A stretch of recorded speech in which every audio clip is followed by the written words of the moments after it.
সংস্কৃত ভাষা ভারতের রাষ্ট্রভাষা কেন হওয়া উচিত? ভাষার ইতিহাস ও সত্য আজকে জানব। ভারতবর্ষের প্রতিটি ভাষার মূল শিকড় কোথায়?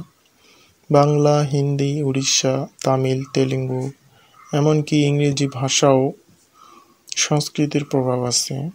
আজকের এই বিস্তারিত আলোচনা আপনাকে জানাবো আমরা ভারতের ভাষার ইতিহাস, তুলনামূলক ভাষাতত্ত্বে সংস্কৃতের ভূমিকা, কেন সংস্কৃত ভারতের রাষ্ট্রভাষা হওয়া উচিত, ইউরোপ, আমেরিকা, চীন কেন শিখছে সংস্কৃত ভাষা, ভারতের মহান মনীষীদের মধ্যে অরবিন্দ, বিবেকানন্দ, রবীন্দ্রনাথ ঠাকুর, জগদীশচন্দ্র বোস ইত্যাদিতে এদের দৃষ্টিতে সংস্কৃত ভাষার গুরুত্ব কতটা ছিল তা নিয়েও থাকছে বিস্তৃত আলোচনা। মূলত সংস্কৃত ভাষা নিয়েই কথা বলবো। ভারতবর্ষ এমন একটি দেশ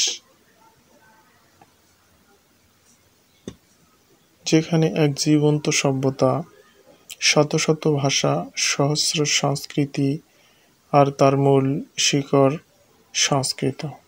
আজ আমরা খুঁজে দেখব কেন সংস্কৃত কেবল একটি ভাষা নয়, এটি ভারতীয় আত্মার প্রতিধ্বনি। কিন্তু বর্তমান ভারতে তো সংস্কৃত মৃত ভাষা বলেই পরিচিত। তাহলে এর গুরুত্ব কেন?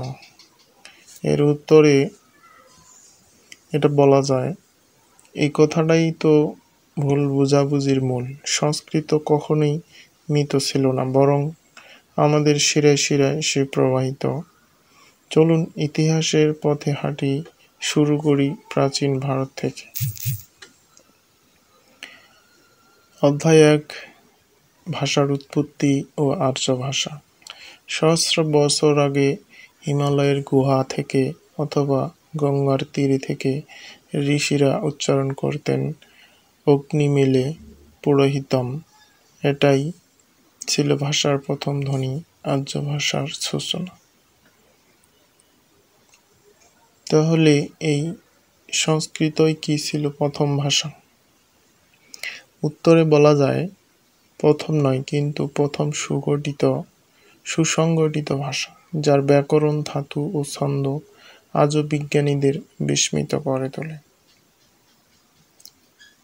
অধ্যায় 2-এ আধুনিক ভারতীয় ভাষার শিকড় সংস্কৃত কিভাবে?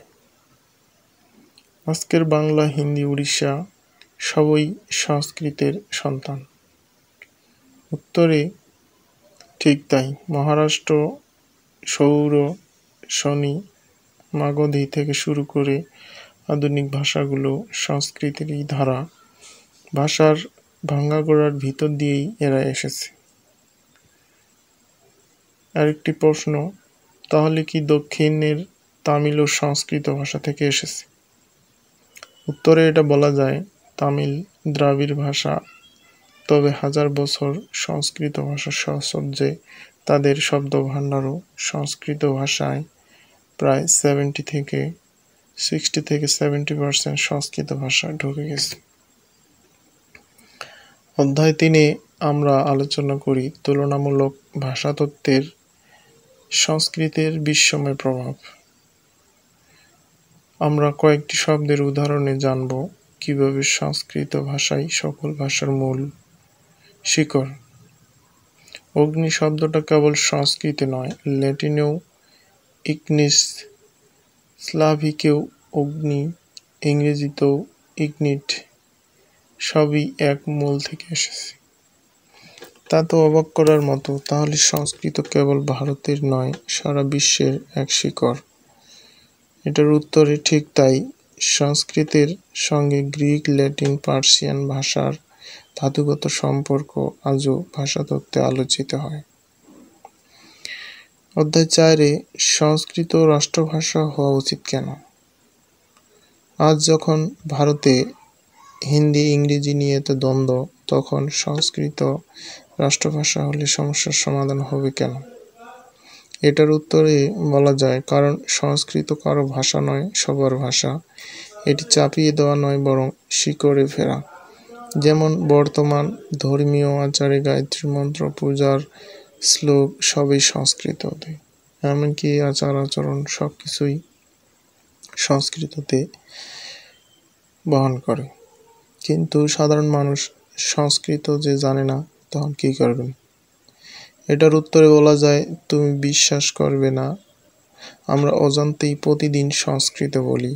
যেমন শ্রী কমলেষু, হৃদয়েষু, ভবদীয়, এই শব্দগুলো কিন্তু আমরা সংস্কৃতেই ব্যবহার করি, কিন্তু জানি না যে এগুলো সংস্কৃত ভাষা। অধ্যায় 5, বিশ্ব দরবারে সংস্কৃতির উত্থান কিভাবে? আজ কেবল ভারতেই নয়, আমেরিকা, মস্কো, নিউ ইয়র্ক, লন্ডনের মতো শহরেও সংস্কৃত পড়ানো হচ্ছে। কিন্তু কেন? কারণ ইউরোপীয় মনীষীরা বুঝে গেছেন, ভারতের আত্মা বোঝার একমাত্র চাবিকাঠি হলো সংস্কৃত ভাষা। কালিদাসের সাহিত্য, বেদ, উপনিষদ, এদের মধ্যে নিহিত ভারতীয় জ্ঞানের অফুরন্ত ভাণ্ডার। সমাপ্তিতে আলোচনা করি, তাহলে সংস্কৃত কেবল ভাষা নয়, ভারতের আত্মপরিচয়ের দিশারি।